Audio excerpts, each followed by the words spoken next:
mộtសម្រាប់អ្នករៀន Word ថ្មីដែលចង់កើតឡើងក្នុង Word ក្នុងអីចឹងយើងមានការងារមួយក្នុង Word នេះចឹងហើយសម្រាប់មេរៀនដំបូងសម្រាប់ដែលចេះសោះយើងឥឡូវយើងចូលខាងទៅនេះ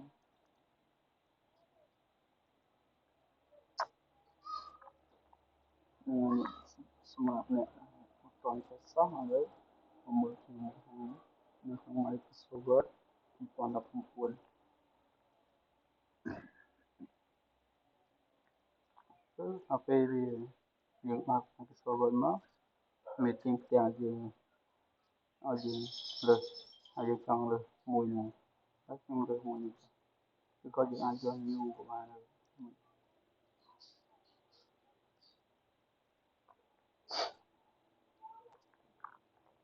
ឥឡូវយើងចូលនឹងដំណើរហើយអញ្ចឹងយើងការងារយើងជាដំបូងយើងត្រូវទៅ layout សិនយើងដើម្បីទៅឆែកមើលថាតើgraphic card របស់យើងហ្នឹងវាទម្រង់មិនហើយយើងទៅដាក់វានេះបើយើងត្រូវការ graphic យើងដាក់ហើយគឺអូខេបើយើងត្រូវការ texture យើងទៅនេះមកហើយ click អូខេមកវាបាន texture ហើយមួយទៀតសម្រាប់ size យើងត្រូវមើល size យើងបើយើងដាក់ A4 យើងត្រូវការ A4 ឬក៏ A A5 នេះមកកណ្ដោយើងឬក៏ដាក់នេះយើងយក A4 នេះដាក់ A ឬក៏ដាក់ យើងចូលនេះបាននេះលំផ្សេងបំណត់ហើយហើយមួយទៀតសម្រាប់ការសេវទុកយើងចុច file មកហើយចុចពាក្យថា save as វាហើយយើង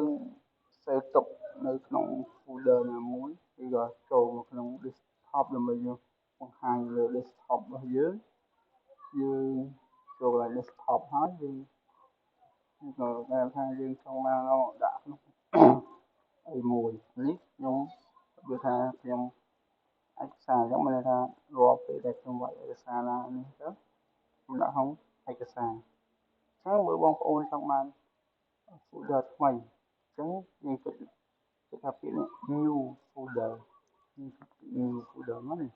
គឺបង្ហាញឲ្យយើងអញ្ចឹងយើងដាក់ឈ្មោះវាមកគឺថាមេរៀន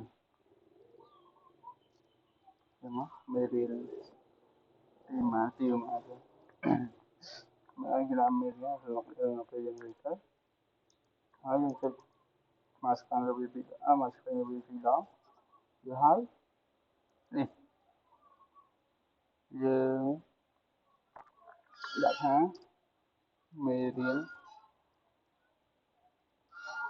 ទី1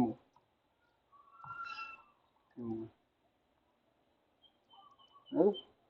យើងសេវធម្មតាយើងអាចថែនេះសម្រាប់សេវជា PDF យើងសេវធម្មតាហើយដល់ពេលយើងសេវរួចហើយ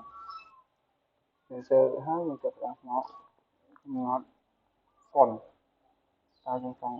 សរសេរក្នុងនេះចឹងហើយយើងកំណត់វាសិន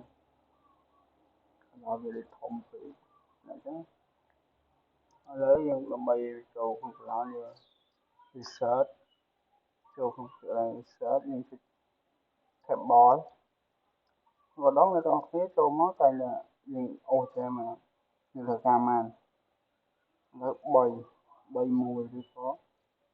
3 6អញ្ចឹងយើងអត់កាញ់អូសចឹងទៅតែរើអត់ទេខ្ញុំមានពិសេសថ្មីមួយទៀតគឺយើងចូលមកកន្លែងកំណត់នេះឥឡូវយើងចង់បានប៉ុន្មានលំ5នេះមក10រោ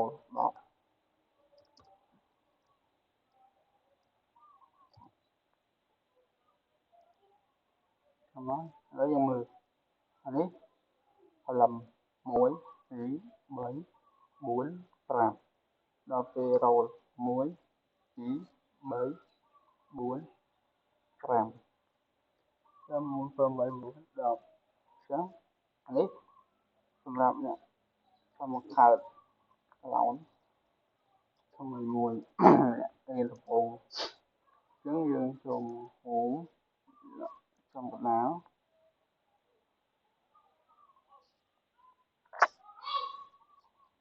ok hơi đã rồi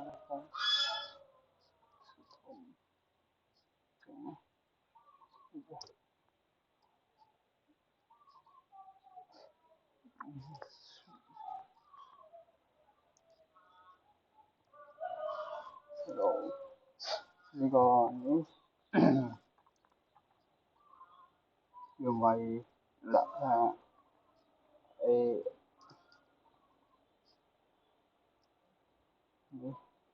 b b c d đấy này riêng muối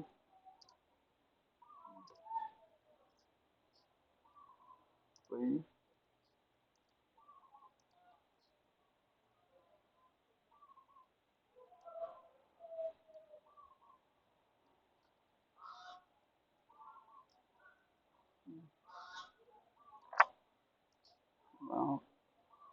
bảy